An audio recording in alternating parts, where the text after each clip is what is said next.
शेतकरी मित्रांनो, आज आपण भुजंगराव खोकले यांच्या शेतामध्ये या ठिकाणी आलो. तर आपण या ठिकाणी यांना सुपर स्ट्रॉंग 7-in-1 म्हणजेच आपलं आयटम बॉम्ब हे 15 दिवसापूर्वी यांनी या प्लॉटवर स्प्रे केला. प्लॉटच्या पूर्वी काय होतं आणि नंतर काय होतं हे त्यांचे बंधू या ठिकाणी आहेत. आपण त्यांना विचारून घेऊ. दादा नमस्कार. तुम्ही पहिल्यांदा या कापसावर काय काय होतं, याची वाढ कशी होती, चापी कशी होती, कलर कसा होता ते सांगा, आणि हे स्प्रे झाल्यानंतर याच्यामध्ये काय काय बदल झाले ते थोडेसे सांगा मला. पहिल्याना छोटा छोटा कापूस हा. होता, नंतर वाढ झाली, हा. त्याला पात्या बोंड्या व्यवस्थित लागल्या, स्प्रेच्या नंतर पात्या वाढल्या की नाही तुमच्या ह्याच्यात? वाढल्या समजा प्रत्येक फांदीला किती एक 7-8 7-8 10 पाती समजा वाढल्या, तुमच्या इथं वाढलेली आहे. हो. तरी आपण पाहू शकतो गळ सुद्धा नवीन तुमच्या इथं स्प्रे झाल्यानंतर बिलकुल बी काय आहे याच्यामध्ये नाही. हो. तर हे औषध म्हणजे समाधानकारक आहे का कसं आहे? समाधानकारक आहे. हे औषध तुम्ही स्वतः या ठिकाणी स्प्रे केलेलं आहे. हो. हा? कुठेही गळ नाही.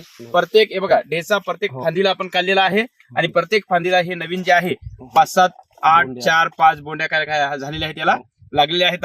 तरी मी सर्व शेतकरी बांधवांना विनंती करतो की आपल्या कापसाची गळ थांबवण्यासाठी आणि चापी वाढण्यासाठी हन्विका कंपनीचे सुपर स्ट्रॉंग 7-in-1 म्हणजेच आपलं आयटम बॉम्ब सर्वांनी घेऊन आपल्या कापसाच्या उत्पन्नात भर करावी. धन्यवाद.